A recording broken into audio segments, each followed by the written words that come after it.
Hey there, movie buffs. Welcome back to Movies Unboxed. Ever wondered what happens when a master con artist meets the world of space exploration? Buckle up as we dive into the thrilling and hilarious ride of Fly Me to the Moon. Get ready for a story of deception, romance, and a surprising twist that will leave you starstruck. Let's get unboxed. Once upon a time in the glittering world of 1960s New York, there was a woman named Kelly Jones. Now, Kelly wasn't your ordinary run-of-the-mill woman. Oh no, she was a master manipulator, a con artist extraordinaire, and a whiz at charming her way through the male-dominated world of advertising. If there was a deal to be made, Kelly could make it with a flick of her hair and a flash of her winning smile. And if there was a scam to be pulled, Water didn't well, break in there. Kelly had that covered too. Kelly's life was like a well-rehearsed play with her loyal assistant Ruby by her side, making sure every scene played out just as planned. Together, they weaved a web of lies so intricate that even the most seasoned businessmen would fall right into it. Their elaborate schemes included everything from falsified contracts to creative financial statements, leaving a trail of bewildered victims in their wake. But as they say, all good things must come to an end. And Kelly's perfect little world was about to be turned upside down. Enter Mo Burkus, a mysterious government operative with connections that reached all the way to the White House. Mo wasn't the kind of man to be fooled by Kelly's charm or her many aliases. He had done his homework, and he knew all about Kelly's past, the names she had used, the scams she had pulled, and the people she had left in her wake. Mo had Kelly's number, and he was about to call it. One fateful day, Mo cornered Kelly in her posh Manhattan office.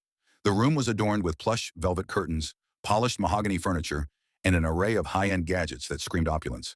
Mo's entrance was as commanding as it was unexpected, his sharp suit and steely demeanor cutting through the pretense of Kelly's world. He made her an offer she couldn't refuse: take a job revamping the public affairs office at NASA, or face exposure as the con artist she truly was. Mo even dangled the possibility of jail time in front of her, just to sweeten the deal. Reluctantly, and with no other option in sight, Kelly accepted. She was off to Cocoa Beach, Florida, to help NASA with their image problem, and she was taking Ruby with her. Now, Cocoa Beach was a far cry from the bright lights of New York City. The small beach town was known for its serene ocean views, laid-back lifestyle, and an unexpected surge of space enthusiasts. Kelly, ever the pragmatist, decided to make the best of her new surroundings. On her first night in town, she decided to treat herself to a nice dinner at a local restaurant. The place was a quaint, family-owned establishment with checkered tablecloths and a menu boasting local seafood delicacies. Little did she know that this simple outing would set the stage for a chance encounter with Cole Davis, the launch director at the Kennedy Space Center. As fate would have it, Kelly managed to start a small fire at her table. Something about a flammable tablecloth and a misplaced candle. The flames quickly grew, casting an anxious glow on the diners. But before she could completely panic, Cole swooped in, fire extinguisher in hand, to save the day. With the fire out and the danger averted, Cole couldn't help but notice how attractive Kelly was, even with a slightly singed table between them. His military discipline and composure were tested by the unexpected situation, but he quickly excused himself and left, not realizing that their paths would soon cross again. The next day, Kelly strutted into her new office at NASA, ready to take on the world.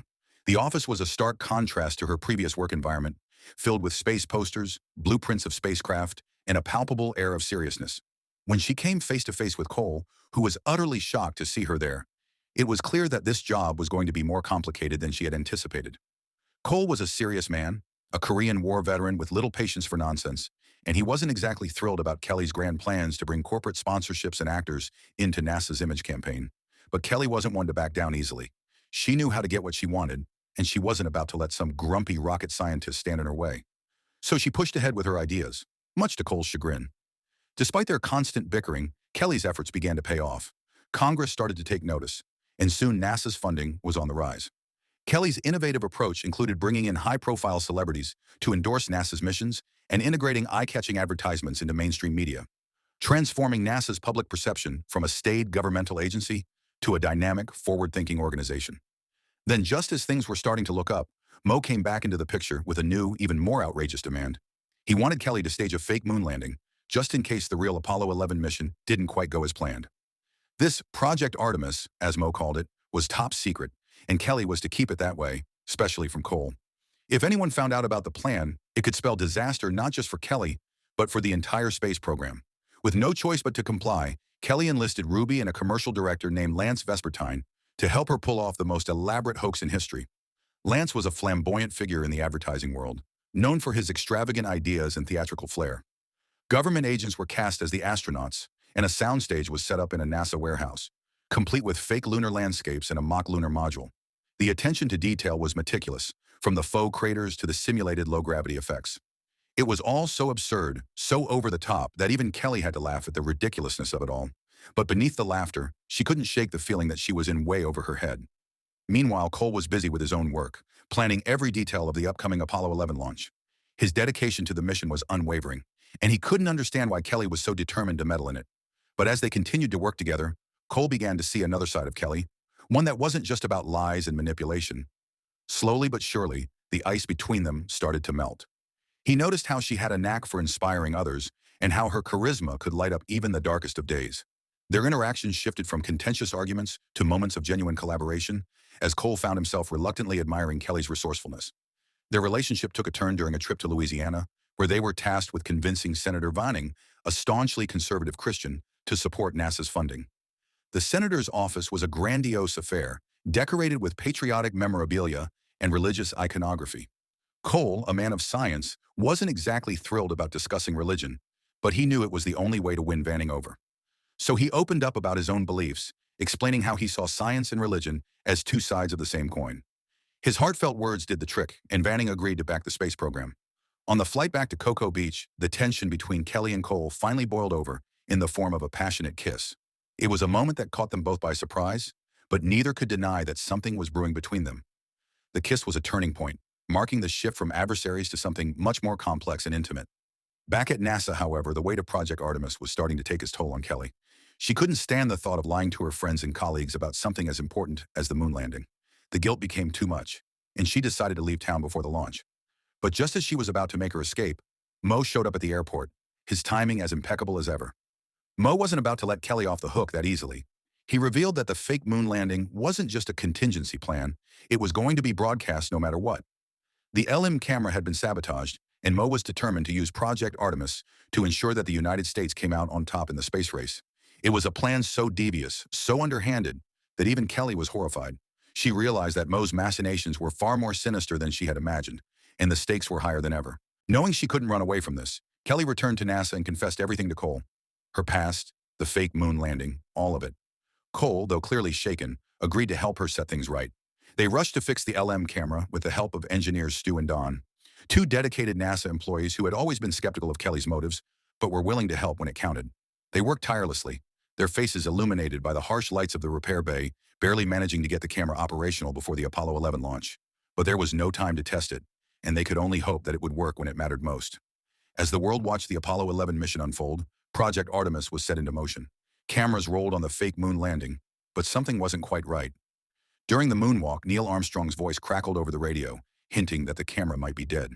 Panic set in. Was the world watching a fake moon landing after all? And then, just as chaos threatened to ensue, a stray black cat, the same one Cole had been superstitiously avoiding all this time, leaped onto the set of the fake lunar surface. The cat's unexpected appearance confirmed that the live feed was showing the real moon landing. The world was seeing history in the making, not some staged Hollywood production. The cat's entrance, far from being a disaster, became a symbol of serendipity and the unpredictable nature of life. Mo, who had been watching the broadcast with a steely determination, was initially furious at being outsmarted. His frustration was palpable as he paced around his command center, but as the reality of the situation sank in, he grudgingly admitted that it was for the best. The moon landing was a success, and Project Artemis was nothing more than a bizarre footnote in history. He told Kelly she was free to go, her debt to him repaid. With the Apollo 11 mission safely behind them, Cole found Kelly, or rather Winnie, as she revealed her true name to be, in the Project Artemis warehouse. The two shared a quiet moment, free from the lies and secrets that had once plagued their relationship. They were ready to start fresh, this time with honesty at the forefront. Their shared experiences had forged a bond that transcended their initial adversities, and they were both eager to embrace a new beginning. As for the black cat, it became something of a legend at NASA, roaming the halls and avoiding capture. The story of Fly Me to the Moon is a wild, hilarious ride through one of the most significant events in history, viewed through the lens of one woman's journey from con artist to a reluctant hero. With every twist and turn, thanks for watching Movies Unboxed. If you enjoyed this cosmic adventure, don't forget to like, share, and subscribe for more fun and fascinating recaps.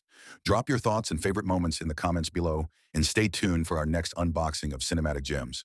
Until then, keep your eyes on the stars and your heart in the movies.